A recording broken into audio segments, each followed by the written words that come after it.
sebelum saya oper ke Pak Yohanes, mari kita lihat dulu sedikit ya. Kita akan berbicara sedikit mengenai sejarah mata uang. Ya, jadi sebelum kita masuk ke cryptocurrency, sebenarnya sejarah mata uang itu seperti apa dan kenapa cryptocurrency itu dibuat. Ya, mari kita akan lihat sama-sama. Oke. Saya share screen dulu.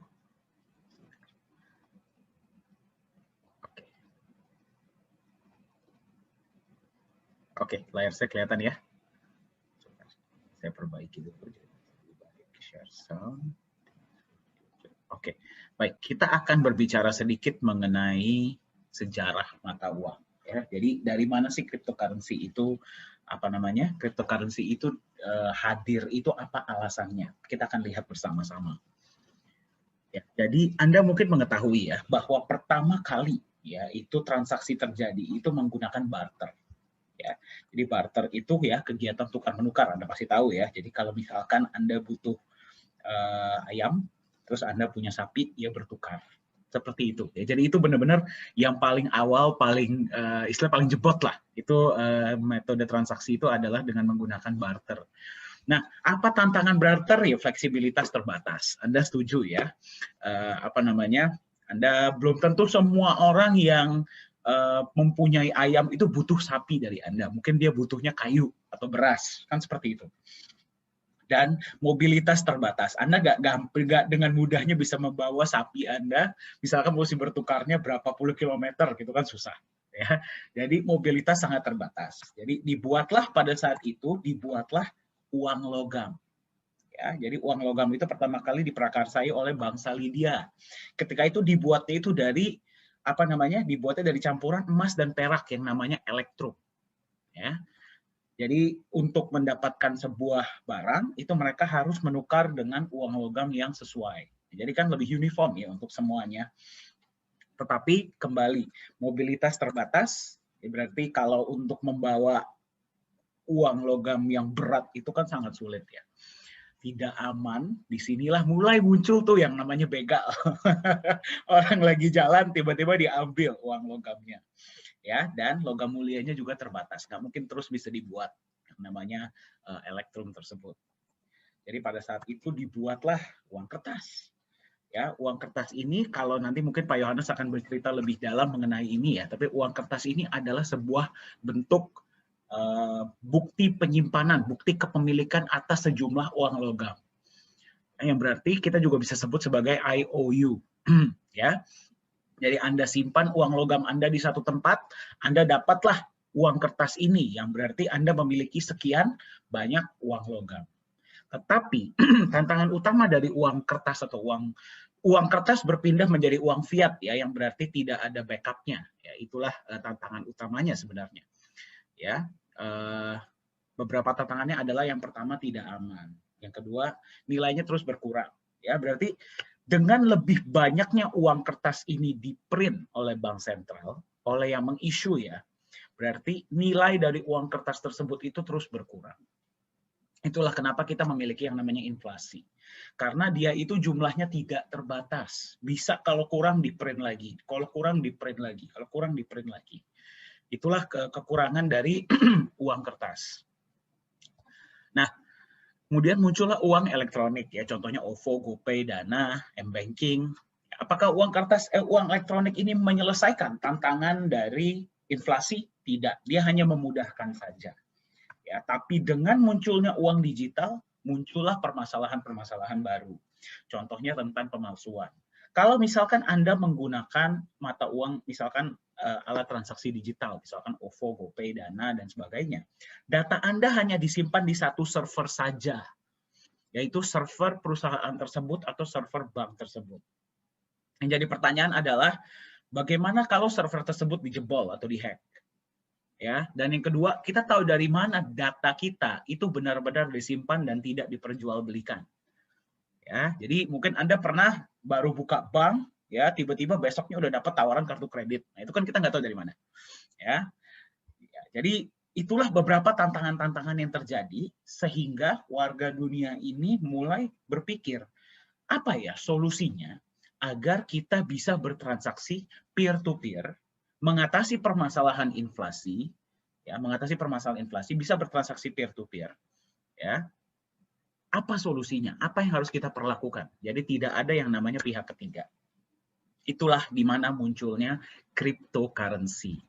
Ya, jadi mata uang kripto ini muncul untuk sebenarnya menyelesaikan tantangan-tantangan yang ada di sistem keuangan yang sudah ada sekarang. Jadi dia itu berbentuk revolusi istilahnya ya, revolusi untuk istilahnya kita menciptakan sebuah mata uang baru yang tidak akan kena inflasi, tidak hanya divalidasi oleh otoritas sentral dan bisa dari kita, oleh kita, untuk kita. Nah, ternyata dia itu sudah mulai terkenal ya sekarang, apalagi kemarin Bitcoin nilainya sudah sangat tinggi. Nah, apa perbedaan dari cryptocurrency dan uang digital dan uang-uang lainnya? Ya, dan apa sih sebenarnya potensi ke depannya? Nah, itu yang akan bawakan bukan saya. Ya, sebentar saya stop share dulu. Yang akan bawakan sesi selanjutnya ini adalah CEO dari Nagaya Technologies. Ya, beliau sekarang kita sudah berkecimpung di dunia cryptocurrency ini sudah 3-4 tahun.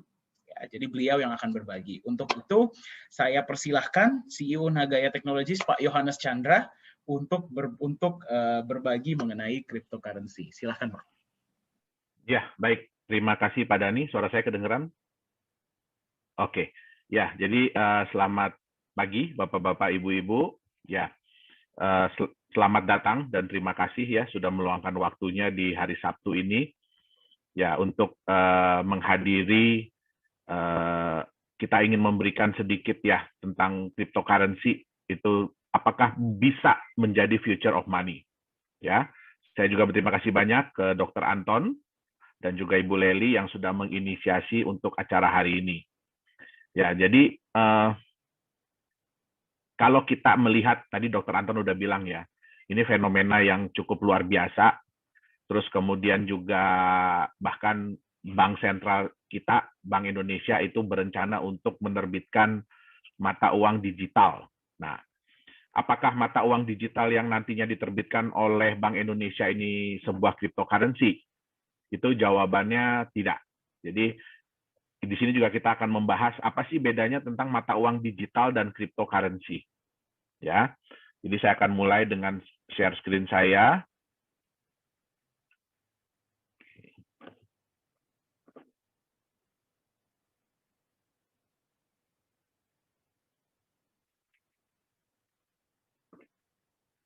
Udah kelihatan Pak Dhani saya punya share screen?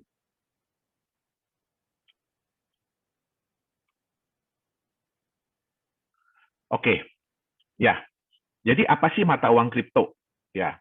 Mata uang kripto adalah sebenarnya sebuah aset digital. Ya, jadi Bapak Ibu nggak bisa pegang bentuknya. Jadi nggak ada fisiknya. Kalau ditanya Bitcoin itu bentuknya seperti apa sih? Ya, terus kemudian kalau ada yang bilang, saya pernah lihat loh koinnya Bitcoin. Ya, itu bukan Bitcoin. Ya, itu orang mungkin bikin mock up ya, semacam apa ya, souvenir lah. Ya, dalam bentuknya itu dibuat seperti logonya Bitcoin. Ya, tapi Bitcoin itu Bapak Ibu tidak bisa pegang. Jadi tidak ada fisiknya. Dia digital, ya kan? Yang memang dirancang itu untuk media pertukaran. Jadi pada awalnya itu belum dibuat sebagai sebuah mata uang ya, karena gini, konsep mata uang itu baru bisa dibilang mata uang kalau memang ada orang yang mau menerima sebagai alat pembayaran. Ya, nah, jadi pada awalnya itu adalah sebagai media pertukaran. Jadi ya menggunakan kriptografi yang kuat. Ya, terus sistem blockchain dan ledger yang terdistribusi. Nah, ini kita lihat, ini adalah 3 kunci dari sebuah mata uang kripto. Ya, yaitu kriptografi. Kriptografi itu artinya data-data Bapak Ibu itu dienkripsi. Jadi, contoh password ya, kalau Bapak Ibu misalnya passwordnya mau tahu aja deh lo gitu ya. Nah, itu tidak akan muncul mau tahu aja deh lo di dalam sistemnya, tetapi itu berupa angka dan huruf yang di random, diacak ya. Nah, terus kemudian dia menggunakan sistem blockchain. Sistem blockchain ini pun di dunia database itu sebenarnya sudah lama digunakan ya, dan ledger terdistribusi untuk mengamankan transaksi keuangan ya kan, terus untuk mengontrol penciptaan unit tambahan. Jadi mata uang itu yang Bapak Ibu tahu kalau Bitcoin kan pada saat ini kan keluarnya itu 6,25 Bitcoin setiap blok yang terjadi. Ya, jadi itu dikontrol dengan 3 sistem ini. Kemudian untuk memverifikasi aset yang dilakukan, transfer Bitcoin yang dilakukan atau transfer mata uang kripto yang dilakukan itu valid nggak, benar nggak, boleh nggak dilakukan. Ya, nah satu hal yang saya ingin katakan adalah kenapa ya kita di sini tidak membahas hari ini, kita nggak ngebahas nih apa sih itu kriptografi secara detail ya, apa itu sistem blockchain secara detail, ledger distribusi secara detail, nanti Bapak Ibu pasti ngantuk semua ya. Nah, ini 3 hal ini ya. Jadi sebenarnya gini, Bitcoin itu bukan menggunakan teknologi yang wow. Ya, tadi saya lihat di background-nya Dr. Anton itu ada AI ya. Nah, itu adalah teknologi yang wow ya. Tapi apa teknologi yang digunakan oleh Bitcoin? Ya, itu bukan teknologi yang wow, Bapak Ibu. Ya, jadi banyak teknologi-teknologi yang digunakan oleh mata uang kripto itu bukan sesuatu yang luar biasa. Ya. Bahkan kalau kita di dunia programming, ya kan, kita ngelihat sistem yang dipakai sama Bitcoin itu kita cukup amazed. Amazed-nya kenapa? Sesuatu yang sangat simple, sesuatu yang orang tidak pernah duga bahwa ini bisa menjadi hal yang luar biasa. Ya, tetapi yang harus diingat begini, Bitcoin atau seseorang yang namanya Satoshi Nakamoto, dan saya yakin itu bukan orang Jepang, ya, dia berhasil menggabungkan 3 buah konsep, yaitu konsep enkripsi, sistem blockchain, dan ledger yang terdistribusi. Karena dia berhasil menggabungkan 3 konsep ini, sehingga menciptakan sebuah aset yang sangat aman. Ya, secara teknologi ya, sangat aman. Oke. Nah, apa sih karakter utama dari sebuah mata uang kripto? Jadi untuk bisa dinyatakan mata uang itu sebagai mata uang kripto atau aset kripto itu apa? Yang pertama, jumlahnya harus terbatas. Ya, karena memang ini dibuat, jadi karakter ini dibuat untuk melawan mata uang fiat atau mata uang yang dibuat oleh bank sentral. Ya, kemudian diregulasi oleh konsensus. Ya, sehingga apapun yang terjadi di dalam sistemnya itu harus merupakan kesepakatan bersama, keputusan mayoritas. Nah, hebatnya keputusan mayoritas ini dibuat berdasarkan sistem, ya, sistem program. Jadi program, bukan orang. Jadi nggak kayak kita nih, ya, kita lagi ngumpul nih ya, ada 100 orang di dalam Zoom meeting ini, terus kemudian Pak Dhani bertanya, oke, setuju nggak kalau kita begini? Nah, nanti semua orang ngangkat tangan. Ya, nah di sini orangnya tidak perlu hadir, tetapi semuanya sudah diatur oleh sistem. Ya, kemudian trustless. Di mata uang kripto itu tidak ada yang dipercaya. Apa maksud tidak ada yang dipercaya? Ya, kalau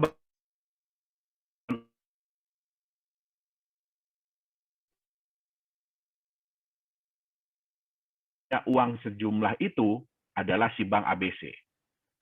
Ya, jadi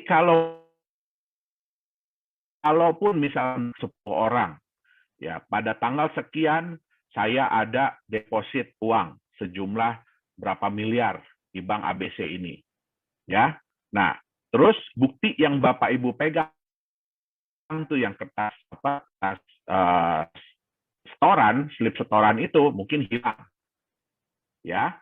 Nah, itu nanti ya kalau bank bisa bilang, jadi bank bisa bilang gini, enggak, Bapak Ibu punya uang sekian miliar, mungkin cuma berapa puluh juta, gitu loh, mungkin cuma berapa puluh juta. Nah, yang berhak untuk menentukan benar atau tidak itu hanya 1 orang, ya. Nah, di mata uang kripto itu tidak bisa terjadi. Jadi di mata uang kripto itu semua orang nggak ada yang saling percaya, ya.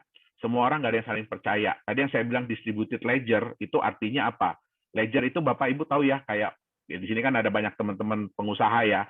Nah, ledger itu adalah buku. Jadi buku transaksi. Ya, jadi kita semua itu mencatat transaksi apapun yang terjadi, ya, semua orang pegang buku masing-masing. Jadi pada saat ada suatu transaksi antara si A dengan si B, ya semua orang akan ngecek di buku masing-masing, benar nggak si A itu punya uang sekian? ya. Begitu ada satu aja yang menyatakan, di buku saya itu salah loh, ya di buku saya itu saya udah hitung A itu nggak punya sekian. Nah, sistem itu akan warning, ya. Jadi dia akan warning, terus dia akan ngasih tahu ke yang lain-lain, ini benar nggak sih si A ini punya dana sekian, sehingga yang lain ikutan ngitung, ya. Nah, itu yang disebut dengan trustless. Jadi nggak ada satu pihak yang menyatakan bahwa, oh benar kok si A punya. Terus kalau ada yang lain bilang nggak, dia nggak punya, nah itu, terus dia bilang, apa yang si pihak yang paling utama ini nggak bisa bilang, oh nggak peduli saya, ya di buku saya dia benar. Nah, itu nggak bisa terjadi. Kemudian transparan. Apa yang dimaksud dengan transparan? Ya, kalau di dunia perbankan, Bapak Ibu mau ngecek nih, misalkan Pak Dani bilang sama saya, Pak saya udah transfer duit, mungkin Bapak Ibu ingat ya, dulu itu bank itu biasanya jam 10 itu dia melakukan maintenance, ya, jadi dia melakukan maintenance. Pak Dani udah transfer uang ke saya, tapi belum tentu uangnya udah masuk di rekening saya. Jadi angka itu belum muncul di tempat saya, tapi di tempat Pak Dani udah kepotong. Nah, ini dulu banyak disalahgunakan ya oleh orang-orang yang tidak bertanggung jawab. Jadi mereka itu selalu melakukan transfer itu malam-malam. Ya, terus mereka akan bilang, oh saya udah transfer, ya kan? Tapi di bank saya belum muncul nih. Nah, akhirnya gimana? Mau nelpon ke bank juga nggak bisa, karena di data bank itu juga kalau dia lagi maintenance nggak akan muncul di CS, di customer service itu nggak akan muncul. Ya, nah sehingga terjadilah yang namanya penipuan. Ya, udah barangnya kirim pesan. Ya, nah dia mata uang kripto semua ini transparan. Bapak Ibu bisa lihat ya, itu namanya Explorer. Jadi Bapak Ibu bisa cek kalau ada Pak Dani misalkan bilang sama saya, ya, saya udah transfer Pak ke Bapak. Oke. Nah, ke saya gitu ya, Pak Dani udah transfer ke saya. Nanti saya tinggal minta sama Pak Dani, tolong kasih saya dong transaction ID-nya. Nah, saya tinggal masukin di blok Explorer itu transaction ID, saya bisa cek bener nggak Pak Dani ada kirim ke alamat yang saya kasih, ya ke nomor rekening yang saya kasih. Nah, jadi nggak perlu lagi telepon-telepon ke bank segala macam, ya transparan, tapi rahasia. Nah, gimana caranya sesuatu yang transparan tapi rahasia, ya? Nah, di dunia cryptocurrency, di dunia mata uang kripto, ya orang itu dikenal dengan yang namanya wallet address. Jadi alamat wallet, alamat dompet. Nah, ini bentuknya adalah kombinasi antara angka dengan huruf yang panjang sekali. Ya, sehingga siapa yang bisa mengetahui? Ada nih, semua orang bisa tahu, oh ada transferan dari si alamat wallet A ke alamat wallet B. Tapi sejauh itu aja mereka bisa tahu. Mereka nggak bisa tahu siapakah si A, siapakah si B. Yang tahu hanya si A dan si B. Nah, itu dia. Jadi walaupun transparan tapi rahasia. Kemudian sulit dimanipulasi. Kenapa saya bilang sulit dimanipulasi? Bukan tidak bisa ya, tapi sangat sulit dimanipulasi. Kenapa? Karena setiap orang itu memegang buku besar, buku transaksi itu setiap orang pegang. Jadi kalau mau dimanipulasi, bayangkan ya, kalau data itu hanya ada di 1-2 server, oke lah, hacker tinggal masuk, rubah datanya di 1-2 server, ganti semua itu angkanya. Tapi bagaimana caranya merubah ya dalam waktu yang sangat cepat, oke, data di ribuan atau ratusan ribu. Ya, sekarang ini pemegang data wallet di Bitcoin ya itu sudah hampir 1 juta wallet. Jadi udah hampir 1 juta komputer yang memegang data transaksi Bitcoin. Ya, jadi Bapak Ibu bisa bayangkan bagaimana hacker itu mau ngerubah data, ya, dia harus ngerubah data di berapa? 501 ribu komputer dalam waktu yang sangat cepat. Nah, itu sangat sulit untuk dilakukan. Kemudian ya sudah pasti ya harus mudah dipindah ya. Jadi kalau yang namanya mata uang kripto itu kalau transfernya susah, ya mesti telepon dulu ke kantor, mesti diverifikasi dulu. Nah, itu namanya bukan aset, bukan mata uang kripto. Oke, jadi inilah karakter-karakter utama dari sebuah mata uang kripto.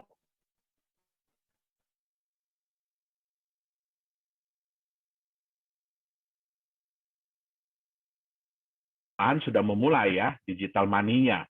Nah, apa bedanya antara mata uang kripto dengan digital money? Oke. Yang pertama adalah Mata uang kripto itu adalah sebuah mata uang independen. Jadi kalau ditanya Bitcoin itu dibuat oleh siapa, itu nggak ada yang bisa jawab. Ya, dia terkait dengan mata uang apa, itu tidak ada jawabannya.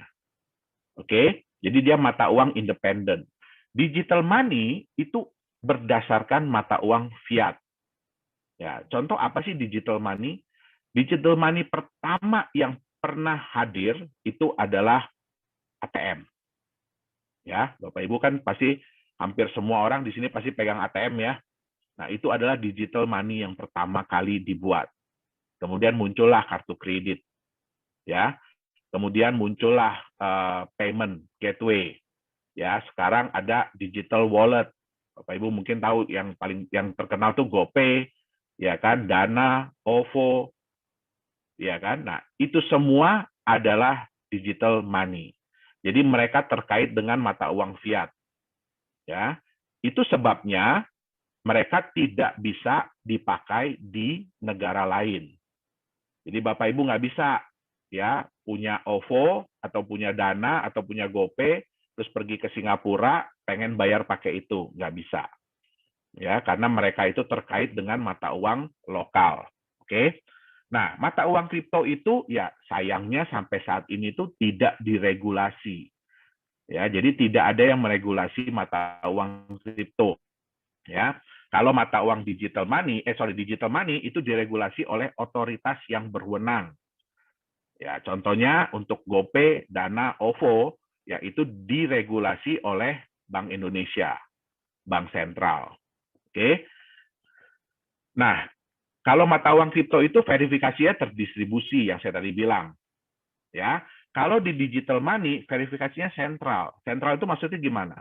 Waktu Bapak Ibu mau bayar pakai GoPay, siapa yang menyatakan Bapak Ibu berhak untuk membayar sejumlah sekian? Yaitu pihak GoPay-nya. Kalau pakai OVO ya pihak OVO-nya. Nah, itu dia bilang dengan verifikasi sentral. Ya. Jumlahnya terbatas. Mata uang kripto itu jumlahnya terbatas. Bitcoin sampai kapanpun jumlahnya maksimum hanya 21 juta. Ya, sekarang yang sudah beredar 18 jutaan. Contoh di Nagaya, yang maksimum yang beredar nantinya adalah 50 juta. Nah, sedangkan untuk digital money jumlahnya tidak terbatas. Karena dia mengikuti mata uang fiat. Ya, Bapak Ibu tahu sudah berapa banyak mata uang rupiah yang beredar? Dan apakah jumlahnya selalu tetap dari tahun-tahun yang lalu? Tidak. Dia jumlahnya selalu bertambah. Nah, kemudian bedanya lagi mata uang kripto itu diterbitkan berdasarkan konsensus. Jadi contoh kayak Bitcoin. Kalau sudah dinyatakan saat ini keluar 6,25, ya itu nggak bisa tiba-tiba berubah, kita mau tambah deh. Sekali keluar jangan 6,25 deh, bikin jadi 50 lagi, itu nggak bisa. Karena sekali sudah dijalankan, konsensus itu sudah berjalan, selamanya akan seperti itu. Nah, berbeda dengan digital money, itu diterbitkan oleh otoritas. Jadi bergantung daripada otoritas, mereka mau terbitin uang baru atau tidak. Ya. Nah, bedanya lagi mata uang kripto ini yang paling penting dan yang kita tekankan itu ledgernya terdistribusi. Ya, jadi Bapak Ibu bisa memastikan bahwa apapun yang transaksi yang terjadi itu adalah benar. Ya. Dengan digital money ledgernya tersentralisasi. Oke. Nah, sekarang apa sih itu blockchain teknologi?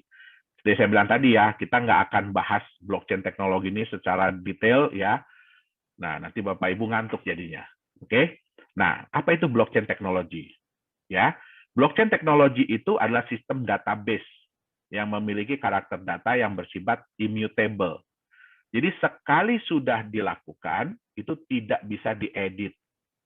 Ya, tidak bisa dihapus. Kalau mau diedit, mau dihapus, bayangin harus mengedit dan menghapus ratusan, ribuan, bahkan ratusan ribu jutaan data. Jadi itu bisa dibilang udah nggak bisa dihapus lagi, udah nggak bisa diedit.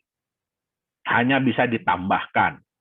Ya, kemudian juga sulit untuk dimanipulasi. Nah, di mana data-data tersebut dikelompokkan ke dalam satu grup data yang disebut dengan blok. Nah, hebatnya lagi, blok ini harus bisa terhubung dengan blok-blok sebelumnya. Ya, dan semuanya dikriptografi. Ya, jadi kalau mau ngerubah blok yang nomor 10, ya berarti blok dari nomor 1 harus dirubah. Nah, itu nggak gampang. Oke. Nah, cara kerjanya gimana sih? Ya. Nah, Bapak Ibu contohnya nih, ada si A yang mengirim 1 Bitcoin kepada si B. Nah, data ini akan dikirimkan, ya. Data ini akan dikirimkan kepada semua pemegang wallet. Nah, data-data yang dikirimkan ini nantinya akan dibuat menjadi satu blok dan kemudian dienkripsi. Nah, itu ada beberapa, ya, ada beberapa mesin. Jadi bukan orang yang menghitung, ya. Jadi jangan dibayangin di blockchain itu ada adminnya. Jadi ada yang ngitung, ya, pakai kalkulator gitu. Oh, ini benar nggak nih? Benar nggak? Pakai Excel gitu, nggak ada, ya. Jadi di sini, ya, semua semua perhitungan itu dilakukan oleh mesin. Itu yang disebut dengan mining, ya. Nah, sebenarnya saya juga nggak setuju, ya, kalau Bitcoin atau cryptocurrency ini dibilang mining. Itu hanya sebuah anggapan, ya, sebuah anggapan seolah-olah untuk menunjukkan bahwa mata uang kripto itu setara dengan emas, ya, setara dengan emas. Nah, itu saya sangat nggak setuju. Karena saya tahu, ya, susahnya, beratnya, capeknya nambang beneran, ya, nambang beneran dibanding dengan menambang Bitcoin. Ya, saya juga menambang Bitcoin dari tahun 2011. Oke. Nah, setelah ini kemudian, ya, transaksi ini dinyatakan benar oleh miners, oleh orang-orang mesin-mesin yang memining, ya, kemudian juga disetujui oleh orang-orang yang megang ledger, yang memegang data, baru kemudian blok yang disetujui ini akan ditambahkan kepada blok-blok yang sudah ada sebelumnya. Sehingga itulah yang disebut dengan blok itu terverified. Ya, jadi sistemnya seperti itu. Oke. Sebenarnya blockchain ini peluangnya di mana aja sih? Tadi ingat, ya. Jadi di blockchain ini salah satu kata kuncinya adalah data itu tidak bisa dipalsukan. Data itu tidak bisa diedit, ya. Data itu tidak bisa ada double. Jadi tidak bisa ada ganda. Nah, sebenarnya ini bisa dipakai di mana? Transparan dan rahasia. Ya, kita tahu, ya, kan kalau kita suka ikut pemilu, ya. Nah, itu kan transparan tapi rahasia. Nah, jadi blockchain ini sebenarnya bisa juga dipakai untuk berbagai industri. Contohnya pemilihan umum, ya. Terus kemudian sertifikat. Kita tahu, ya, sering terjadi, ya. Oh, sertifikat tanah itu bodong atau double, ya kan? Nah, kemudian juga hak kekayaan intelektual, dan yang paling sering digunakan adalah untuk membuat sebuah aset digital atau mata uang digital, ya. Nah, siapa sih yang mencetuskan, ya, konsep mata uang kripto ini? Nah, itulah yang disebut dengan diberi nama Bitcoin oleh seseorang yang disebut Satoshi Nakamoto. Tapi saya bisa jamin, ya, itu bukan satu orang, dan dia bukan orang Jepang, dan itu bukan nama dia, ya. Nah, satu hal tadi yang saya bilang yang hebat dari Bitcoin ini, dari si Satoshi ini adalah dia berhasil menggabungkan 3 komponen utama: kriptografi, ledger dan terdistribusi, dan teknologi blockchain. Nah, gabungan ketiga komponen ini, ya, memungkinkan Bitcoin bisa melaksanakan fungsi peer-to-peer, jadi transfer secara desentralisasi dan tidak dapat dipalsukan. Oke, kenapa Bitcoin muncul? Ya, Bitcoin muncul ini sebenarnya adalah sebuah revolusi, ya, dari ketidakpercayaan masyarakat dunia terhadap bank sentral. Ya, contoh kepercayaan itu apa? Bapak Ibu, ada yang bisa tahu, mungkin bisa chat, ya, di sini, ya. Ada yang bisa chat di sini. Sebenarnya uang yang Bapak Ibu pegang, selain daripada yang selama ini kita pelajari, ya, itu kan sebagai alat tukar yang sah, ya. Ada yang tahu nggak sih itu sebenarnya apa? Uang yang Bapak Ibu pegang itu sebenarnya apa? Mungkin bisa dibagi di chat.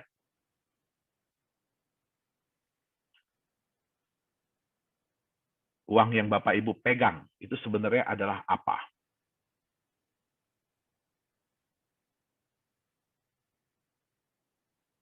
Mungkin Pak Dani udah ada belum Pak yang ngechat Pak? Di sini saya nggak bisa chat Pak Dani.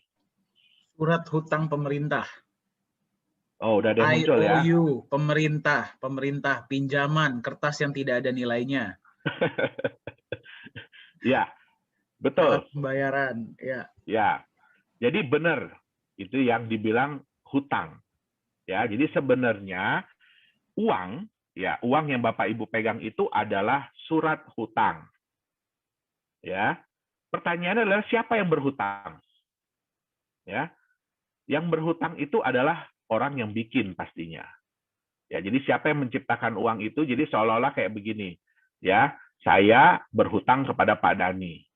Terus kemudian saya bilang, Pak Dani, ini saya bayar pakai kertas ya. Di sini saya tulis, saya berhutang sama Pak Dani 100.000. Kemudian saya kasihkan ke Pak Dani. Ya, nanti dari uang ini Pak Dani mau bayar orang nih.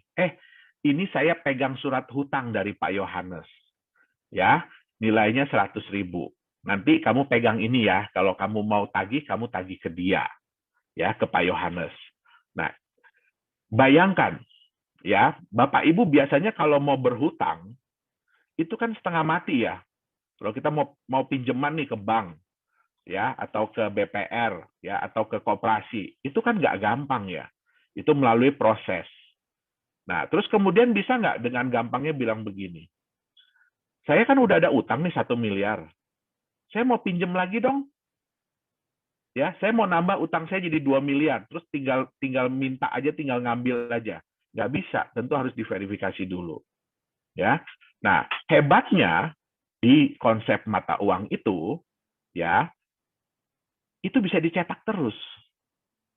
Jadi uang ini, jumlah hutang ini bisa dicetak sendiri.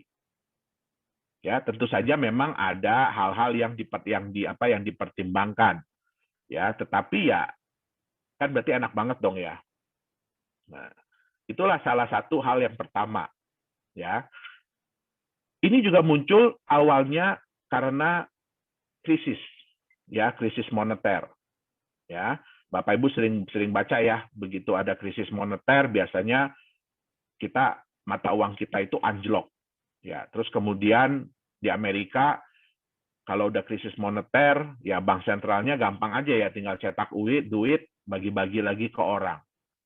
Ya kan, apalagi Amerika, mohon maaf. Ya, karena memang sekarang ini patokan mata uang dunia memang masih di US dollar. Makanya banyak negara yang berusaha untuk mengurangi kekuatan US dollar. Oke. Nah, yang kedua, Bapak Ibu berapa banyak yang percaya bahwa kalau Bapak Ibu setor uang gitu, anggap 10 miliar ya hari ini. Bapak Ibu yakin nggak besok uang itu masih ada di bank tersebut? Ya, nggak bisa. Buktinya apa? Ya, buktinya paling gampang apa? Bapak Ibu setor hari ini 10 miliar, anggap nggak usah hari ini ya, siang ini 10 miliar. 2 jam lagi Bapak Ibu bilang, saya nggak jadi deh, saya mau tarik lagi itu yang 10 miliar. Nggak bisa Bapak Ibu. Ya, harus lapor dulu ke Bank Indonesia, ya harus ini itu dulu. Pertanyaannya kan satu, itu uang siapa? Nah, jadi hal-hal seperti inilah yang memunculkan ketidakpercayaan ya masyarakat terhadap bank, bukan cuma bank sentral tetapi terhadap perbankan. Sehingga mereka mencoba, gimana ya caranya ya, kita bikin yuk mata uang dari kita, oleh kita, untuk kita. Ya, jadi dicobalah menghadirkan mata uang digital yang tidak membutuhkan otoritas sentral. Oke, nah transaksi di mana transaksi dalam jaringannya itu divalidasi oleh anggota jaringan tersebut, ya, oleh penggunanya. Nah, peluangnya apa yang diharapkan dari munculnya Bitcoin dan teman-temannya? Yang pertama adalah payment solution yang lebih cost efektif. Jadi cara pembayaran yang biaya transaksinya itu nggak mahal, ya. Kemudian yang kedua, transfer uang yang jauh lebih nyaman. Jadi Bapak Ibu nggak perlu pergi ke bank, nggak perlu isi-isi formulir ini itu, tapi sudah bisa ditransfer dengan mudah. Aset yang sulit untuk dimanipulasi, ya, keamanan dari identitas. Oke, ini plus minus ya, saya nggak bisa bilang ini positif, ya karena ya kita nggak bisa pungkiri ya, bahkan Bitcoin sekalipun itu ya kalau orang bilang ya dipakai untuk hal-hal yang negatif ya bisa aja, ya tapi terlepas dari ini semua ya kita juga tahu ya yang namanya US dollar juga dulu dipakai buat dagang senjata, buat narkoba gitu ya, transaksi narkoba. Jadi ya kita nggak bisa bilang ini plus atau minus lah. Kemudian, nah ini dapat dijadikan instrumen investasi, ya. Nah ini yang akan kita bahas lebih dalam ya hari ini. Oke, kenapa? Bapak Ibu bisa lihat bahwa sekarang ini, terutama beberapa bulan belakangan ini, kapitalisasi pasar dari cryptocurrency itu meningkat jauh, ya. Yang tadinya di angka 600-an juta dolar, sekarang sudah 1,4 miliar. 1,4 triliun. Ya, dari 600 miliar udah menjadi 1,4 triliun. Ya, bisa dibandingkan dengan New York Stock Exchange ya, marketnya itu 26,23 triliun. Ya. Nah, ini pun market cap ini dari cryptocurrency ini baru mungkin 12 tahun lah. Ya, tapi udah bisa hampir mengejar New York Stock Exchange. Jadi di sini bisa dilihat bahwa orang-orang ini sudah mulai menggunakan mata uang kripto ini sebagai alat investasi juga. Oke. Nah, ya. Tapi ya, tadi kan kita bicara yang bagus-bagusnya ya. Tapi, nah, ada kekurangan dari sebuah aset kripto ini, mata uang kripto ini. Kebanyakan dari mereka itu, contohnya Bitcoin ya, itu tidak memiliki aset pelindung. Ya, jadi nggak ada asetnya mereka ini. Mereka ini benar-benar hanya sebuah angka digital, ya. Sehingga kalau kita lihat ya faktor harga mata uang kripto itu apa ya? Faktornya itu yang pertama adalah aset pelindung, ada apa enggak? Yang kedua adalah kepercayaan. Nah, ini adalah dua faktor utama dari mata uang kripto. Ya. Nah, sekarang, ini mestinya aset pelindungnya dicoret ya. Apa yang terjadi kalau aset pelindung ini tidak ada? Artinya dia benar-benar hanya bergantung kepada kepercayaan. Nah, yang terjadi adalah kepercayaan dan harga itu akan berbanding lurus. Ya, akan saling menguatkan. Ya. Jadi kalau kepercayaan naik, harga pun akan semakin tinggi, akan semakin besar. Ya, harga semakin besar, orang akan lebih percaya. Ya, sehingga kepercayaannya akan naik. Ya. Kemudian harga akan jadi lebih besar lagi. Ya, jadi ini yang dibilang multiplying efeknya tinggi sekali. Makanya volatilitas harga di kripto itu wow. Bapak Ibu bisa lihat di chart ya, Bitcoin itu sehari bisa naik sampai 20%, ya tapi pun bisa turun sampai 20% sehari. Oke. Nah, ini kalau kepercayaan naik, itu bagus. Ya, tapi bagaimana kalau kepercayaan turun? Ya, harga udah besar, kepercayaan turun. Pasti harganya akan berkurang. Ya, harganya pun akan turun. Harga turun karena dia benar-benar hanya murni mengandalkan kepercayaan, ya berarti kepercayaannya akan turun juga. Tambah turun lagi, harga akan semakin kecil lagi, semakin turun. Nah, inilah resiko yang ada di mata uang kripto. Ya, di aset kripto. Nah, apa contohnya? Bapak Ibu, kenal nggak orang ini siapa nih? Ya, ini lagi naik daun banget nih. Ya, nah ini Elon Musk. Ya, dia kalau sekarang bukan CEO Tesla ya, dia Vice CEO. Jadi dia adalah Vice CEO dari Tesla.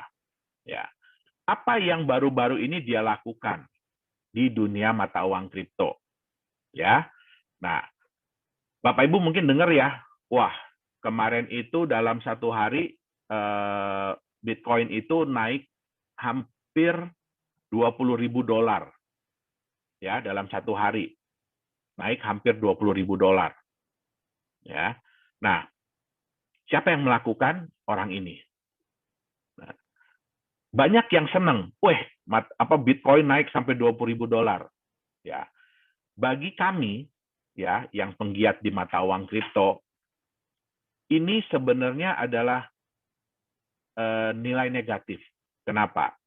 Kejadian kemarin ini menunjukkan bahwa mata uang kripto ini masih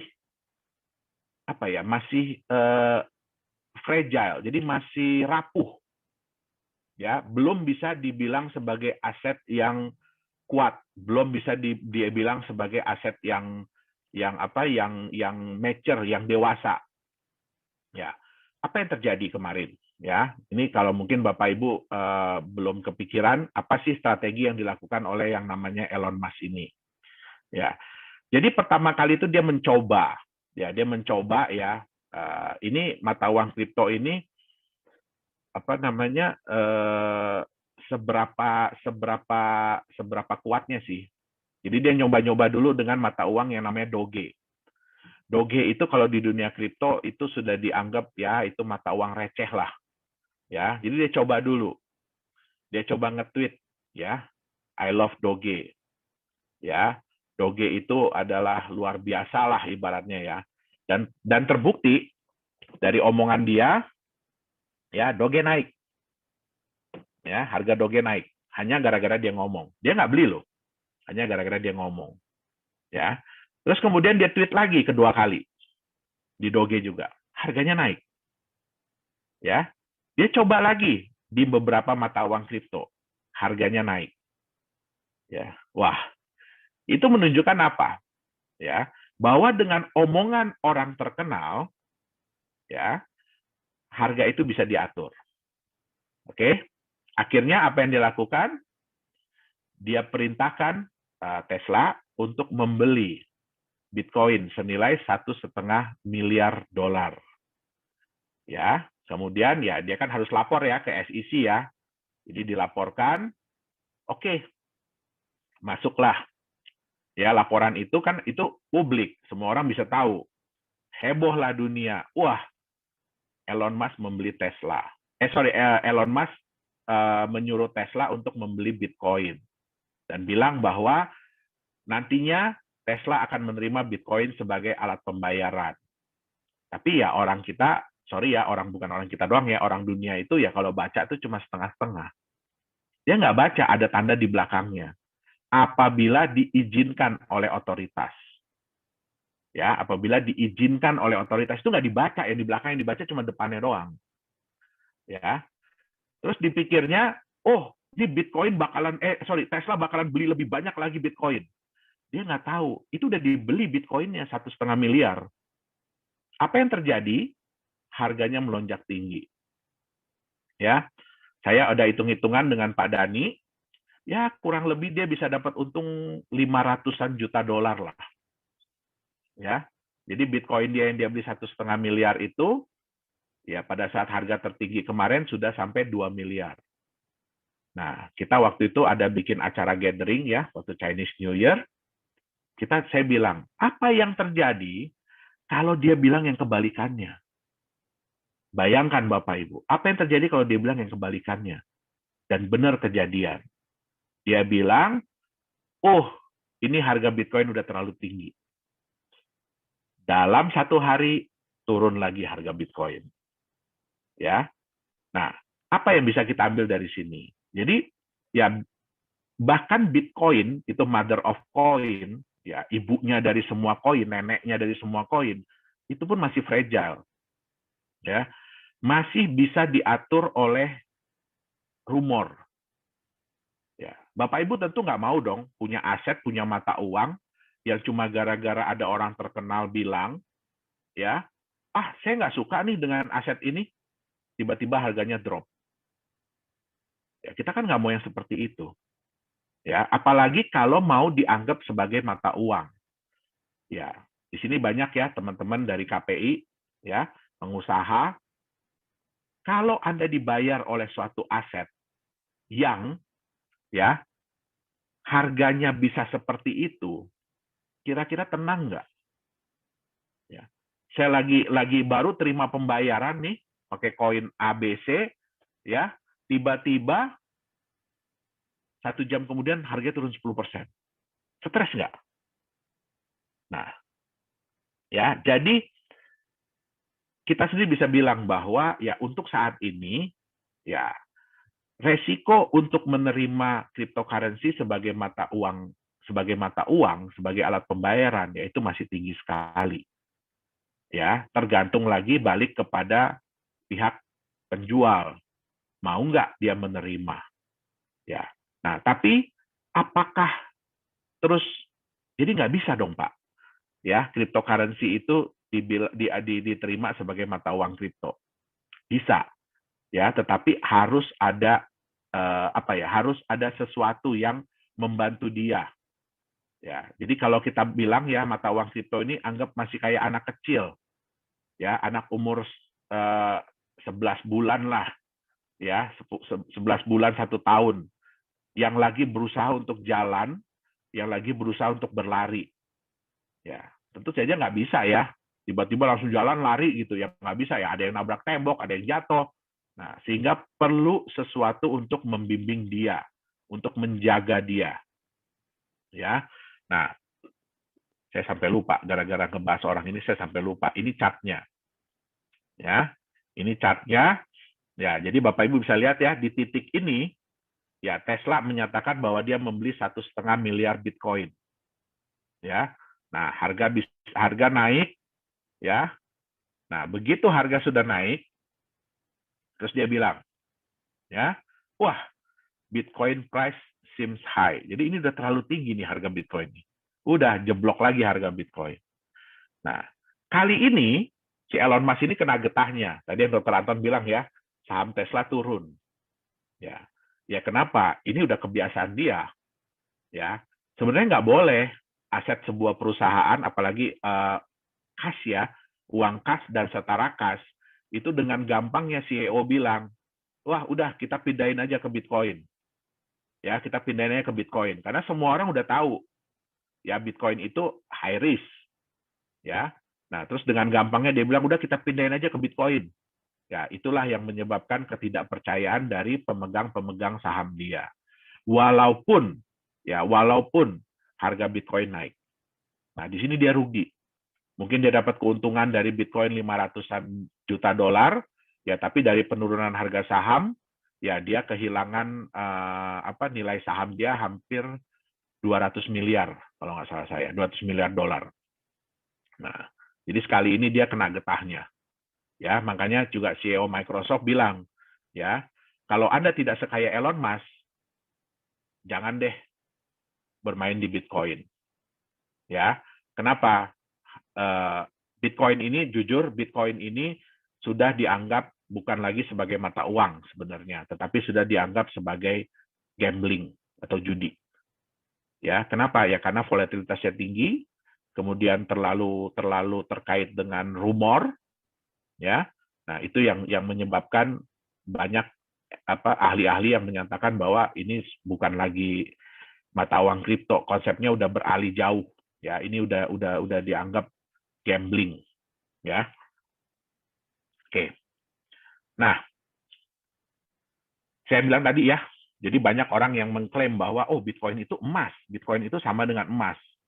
Ya, tapi kita lihat dulu volatilitas antara Bitcoin dengan emas. Ya, ini Bitcoin chart. Ya, Bapak Ibu bisa lihat ya, itu sekali naiknya bisa wow, sekali turunnya bisa wow. Ya, nah ini dengan emas. Kalau kita lihat di jangka panjang, memang emas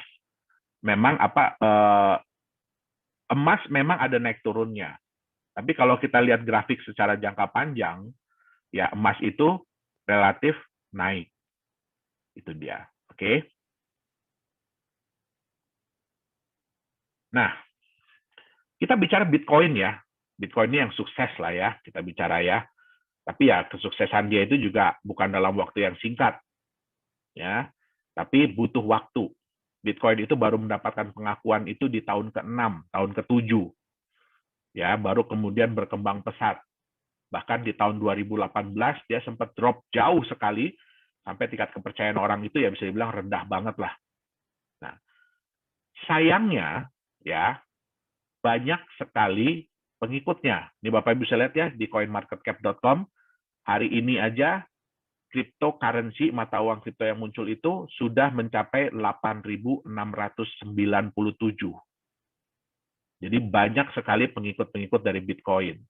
Ya, banyak orang-orang yang menyatakan begini, kalau Bapak Ibu beli Bitcoin itu harga udah terlalu mahal, udah terlalu tinggi.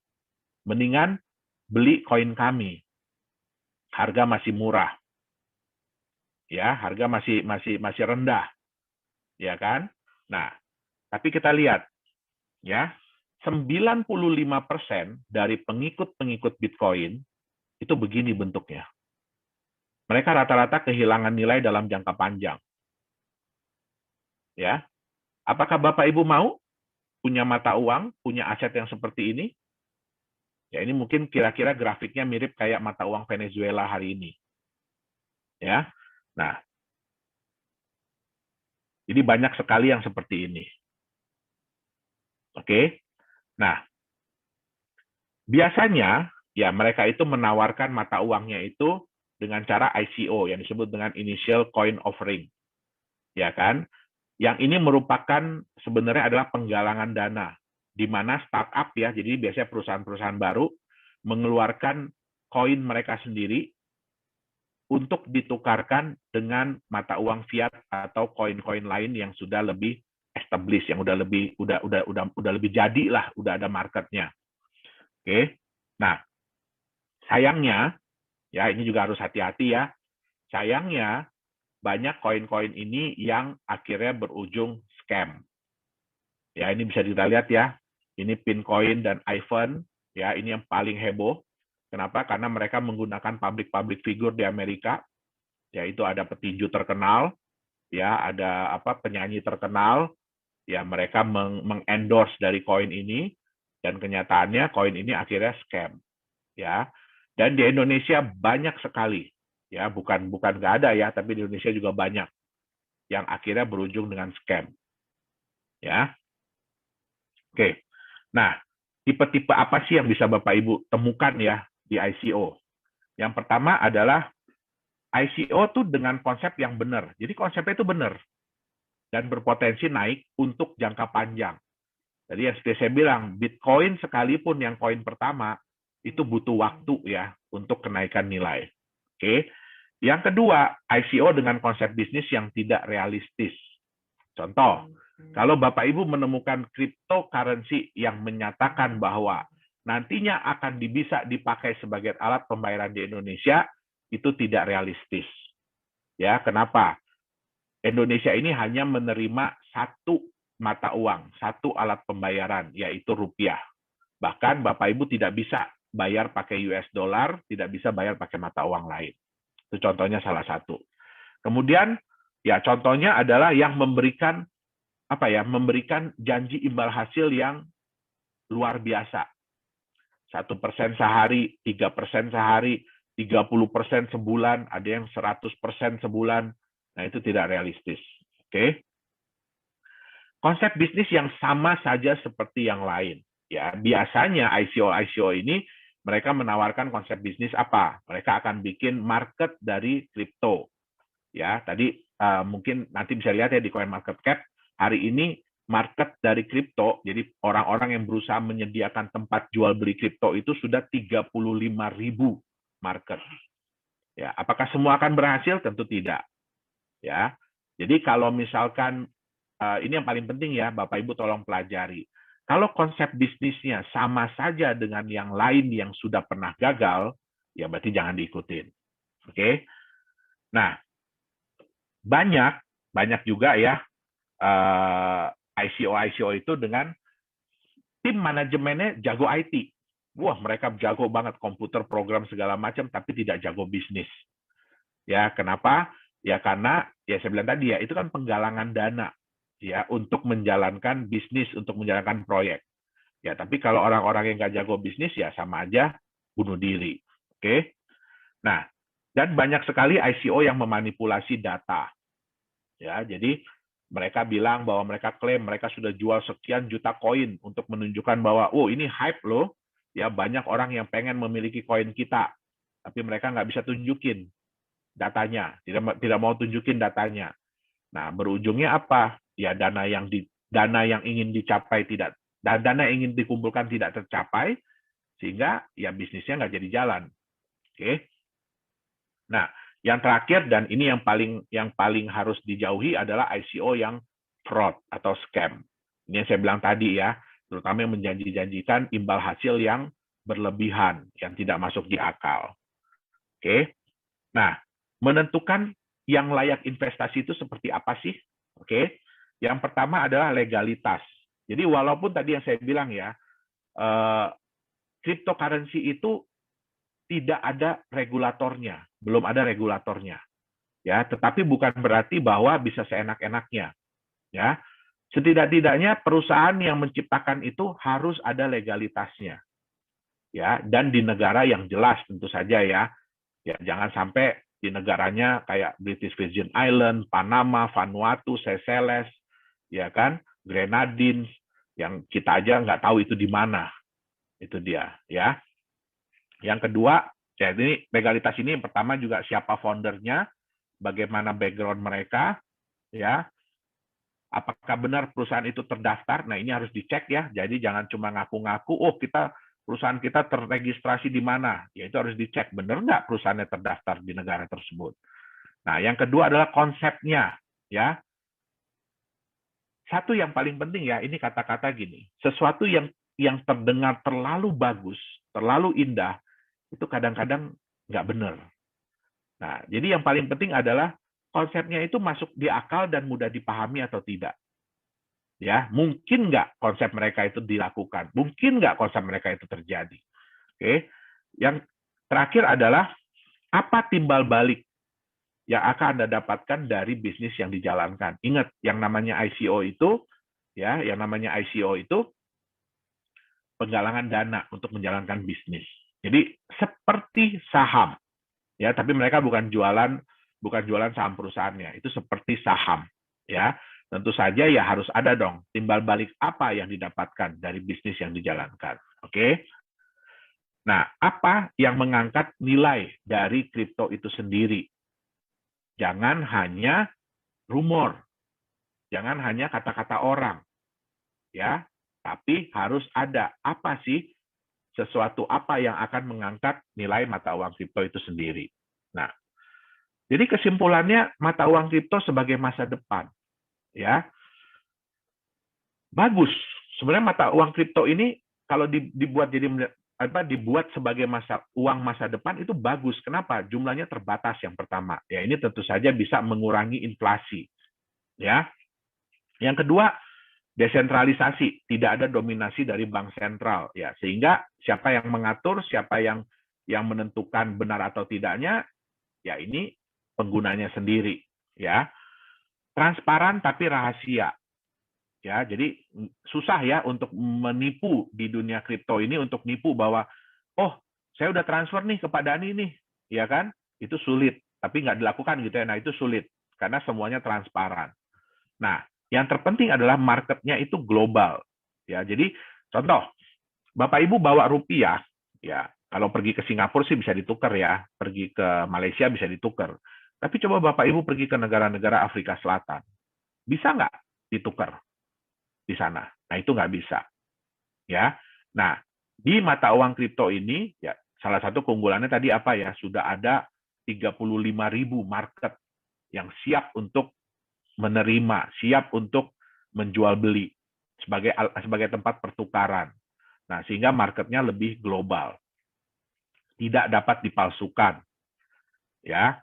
Nah, kita tahu ya, ya mudah-mudahan ya mata uang digital yang nantinya akan keluar itu pun ya mudah-mudahan tidak dapat dipalsukan, tapi ya itu harus dibuktikan lagi sejalan dengan waktu. Oke. Nah, bisa juga dijadikan sebagai peluang investasi. Ya, nah ini adalah kelebihan-kelebihan dari mata uang kripto. Tetapi yang paling penting adalah orang percaya atau tidak untuk menerimanya. Ya, nah untuk hal-hal ini ya mata uang kripto itu butuh sesuatu ya. Yang pertama adalah mereka butuh aset pelindung. Ya, apa sih aset yang melindungi dari nilai mata uang kripto ini? Yang kedua, butuh konsep bisnis usaha yang masuk akal dan jelas. Ya. Yang ketiga adalah butuh legalitas dan transparansi. Kenapa? Karena paling utama adalah kepercayaan. Jadi bagaimana mata uang kripto ini bisa dipercaya oleh market, ya kan, dan mau diterima sebagai alat pembayaran. Nah, mungkin itu yang bisa saya sampaikan hari ini. Saya kembalikan dulu ke Pak Dhani. Silakan Pak Dhani.